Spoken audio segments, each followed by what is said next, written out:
చాలామంది ఈ ఇంటి దగ్గర పిల్లలు ఈ పిల్లలు ఏంటి గుమ్మాలో ఉన్నాయి వచ్చిన వాళ్ళందరూ అడుగుతారండి. మా వారు అంటారు తీసుకెళ్ళి అక్కడెక్కడన్నా వదిలేసి అంటారండి. పాపం వాళ్ళమ్మ మన ఇంట్లో ఏదో సేఫ్టీగా ఉంటాయని మన బాల్కనీలో పెట్టుకుంది. మనం తల్లి నుంచి విడదీసి ఎక్కడో వదిలితే పాపం అవి తినటానికి లేక ఏ కుక్కలు కరిసి చవిచిపోతాయని నేను ఊరుకున్నానండి. సరే ఇది దూరంగా వద్దు, వేరే కొంచెం ఖాళీగా ఉన్న గ్రౌండ్లో వాళ్ళ అమ్మకి తెలిసేలాగా వదులుదామని అనుకుంటా. సరే వాళ్ళ అమ్మ ఏదో పాపం నా మీద నమ్మకంతో వచ్చి ఇక్కడ పెట్టుకుంది. నేను దాన్ని మోసం చేయడం ఇష్టం లేక సరే రేపు వదులుదాం వెళ్ళి అంటే నేను దాన్ని హట్ చేయాలని ఏం ఉద్దేశం కాదండి. అంటే మరీ బాల్కనీ స్పేస్ ఇక్కడ చాలా తక్కువ ఉంది, వచ్చేపోయే వాళ్ళకి అడ్డంగా ఉంది. దానికోసం నేను వదిలేద్దాం, కొంచెం ఖాళీగా ఉన్న పక్క గ్రౌండ్లో ఎక్కడైనా వదులుదాం, లేదంటే కొంచెం పార్కింగ్ ఏరియా ఉందండి అక్కడన్నా వదులుదాం అనుకుంటా. 2 రోజుల నుంచి అనుకుంటా అండి. పాపం అనిపిస్తుంది, మళ్ళీ వాళ్ళ అమ్మ వచ్చి ఎత్తుక్కుంటుందేమో. సరే వాళ్ళ అమ్మకి తెలిసేలాగా వదులుదామంటే వాళ్ళ అమ్మ తీసుకొచ్చి మళ్ళీ పైన ఎక్కిస్తుంది మెట్లు. నాకు వచ్చి తల్లి పాలు తాగే పిల్లల్ని ఎక్కడన్నా వదలడం అవి నాకు ఇష్టం ఉండదు. అవి కూడా చీపిరి కట్టలు అవి తీసిని పారేసినవి, చెప్పులు చల్లాచెదురు చేసినాయి. సరే తీసుకెళ్ళి కొంచెం ఖాళీగా ఉన్న ప్లేస్లో ఎక్కడన్నా వదులుదాం, కింద గ్రౌండ్ ఫ్లోర్లో వదులుదామని అంట. ఒకటి దొరికితే ఒకటి దొరకట్లేదండి. అవి 4 కలిసి ఆడుకుంటూ 4 కలిసి ఒక దగ్గర ఉండే అలవాటు వాటికి. సరే వాటిని ఎడదీయడం ఇష్టం లేదు. అలా అని నేను ఫుడ్ పెడితే అండి ఇక్కడ అలవాటు అయిపోతాయని మా వారు ఫుడ్ పెట్టొద్దు అంటున్నారు. నా మనసు అక్క నైటు పడుకోబోయే ముందు ఇక్కడే ఉంటాయి, వాళ్ళ అమ్మ ఇక్కడే కూర్చుంది, చూసారా పక్కన చూపిస్తుంది. లే సరే ఏదో ఒకటి అండి, ఏ పాలో పెరుగు వేసి కొంచెం పెడతా వేసి తలిపేసేస్తాయి. ఇంట్లోకి రానీను, అవి కాళ్ళు వచ్చేస్తున్నాయి కదా అని ఇంట్లోకి వచ్చేస్తున్నాయి. ఎటో చెప్పలేమండి, మన మానసికంగా మనకు ఒక అభిప్రాయం ఉంటుంది, కానీ ఇంట్లో వాళ్ళు ఒప్పుకోరు. వాళ్ళకి చెప్పలేమండి మన సొంత అభిప్రాయము, వాడలేము. ఇక్కడ వచ్చి మెట్లెక్కి దిగేదానికి చిన్న ప్లేసు, అవి వచ్చి కరెక్ట్గా గుమ్మం కడ్డంగా చెప్పుల దగ్గర అక్కడ ఉంటుంది.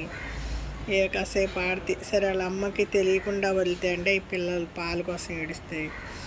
సరే వాళ్ళ అమ్మకి కనపడేలాగా కిందకి తీసుకెళ్ళి ఎక్కడైనా వదిలంటే కింద రోడ్లో కుక్కలు అవి కరిసేస్తాయండి.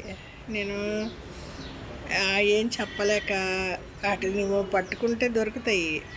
అన్నీ పట్టుకుని 4 పట్టుకుని కింద గ్రౌండ్ ఫ్లోర్లో వదిలి వద్దామంటే నాకన్నా ముందు స్టెప్స్ ఎక్కేస్తున్నాయండి. సరే బాల్కనీలు ఉంటే పర్లే, మెల్లిమెల్లిగా ఇంట్లోకి వస్తున్నాయి. ఇది చూడండి, ఏం ఎరగినట్టు వచ్చిన కాలు పక్కనే పడుకుంది. ఈ వీళ్ళ నమ్మకాన్ని మనం పాడు చేయకూడదండి. అదేం చేస్తుందండి పాపం ఏదో సేఫ్టీ అనేసి ఇక్కడ వచ్చి కూర్చుంది. దాని పిల్లల్ని మనం ఏం చెయ్యమనేసి మనం అందరిలాగా మనం వాటిని కష్టపెట్టకూడదు కదా. అలా అని ఇంట్లో వాళ్ళతో పోట్లాటండి. గుమ్మం ముందు పిల్లలు ఇంట్లోకి వస్తున్నాయి, వాటికి అన్నం వేస్తున్నావు అలవాటు అవుతున్నాయి, 1కి 4 అయినాయి అంటారు. ఇది ఒకటే వచ్చి అన్నం తినేది. ఇక్కడ సేఫ్టీగా ఉంది, ఫుడ్ దొరుకుద్దని బిడ్డలను తీసుకొచ్చి ఇక్కడ అప్పచెప్తుంది. చూడండి ఆ పిల్లల్ని తీసుకొచ్చింది. అవి ఒకసారి ఉండేవి కాదు, ఏదో ఫుడ్ అంటే టయానికి వేసేసి ఊరికి వచ్చండి అవి ఇంట్లోకి వచ్చేస్తున్నాయి. సరే వాళ్ళ అమ్మకి తెలియకుండా వదలకూడదు, వాళ్ళ అమ్మ చూడాలి. వాళ్ళ అమ్మకి అలవాటైన ప్లేస్లో వదులుతా, మెల్లిగా తీసుకెళ్ళి ఖాళీగా గ్రౌండ్ దగ్గర కింద అండి గ్రౌండ్ ఫ్లోర్లో పార్కింగ్లో వదిలేసి వస్తా. ఇదేమో ఏమి అడిగినట్టు వచ్చి నా పక్కన పడుకుంటుంది. మనకి తెలిసి మోసం చేయలేమండి, వాళ్ళు నమ్మకం చూడండి. ఇది వచ్చిన కాళ్ళ దగ్గర పడుకుంది, ఏదో పెట్టమని అరుస్తుంది. అన్నం పెడితే ఇక్కడే ఒకటి పద్ది పెట్టొద్దు అంటారు. నేనేమో చాటుగా ఏదో ఒకటి పెట్టడం. ఎవరికి ఏం చెప్పలేమండి, మన సొంత అభిప్రాయం పనిచేయదు, ఇంట్లో వాళ్ళతో ఏగలేము. చూసారా 1కి 4 పిల్లలు ఎక్కడ ఏంటి అని వచ్చిన వాళ్ళందరూ వివరం అడుగుతూ ఉంటారు. ఏమో కాళ్ళకి అడ్డం పడుతూ ఉన్నాయి. సరే అండి, మరి ఈ ఫస్ట్ ఫ్లోర్లో ఉంటాయండి, వీటికి కింద అలవాటు చేసేస్తా. ఫుడ్ తీసుకెళ్ళి కింద పెడితే అటు మెల్లగా కింద అలవాటు అవుతాయి. ఇది వెస్ట్ గోదావరి అమ్మమ్మ వంటలండి.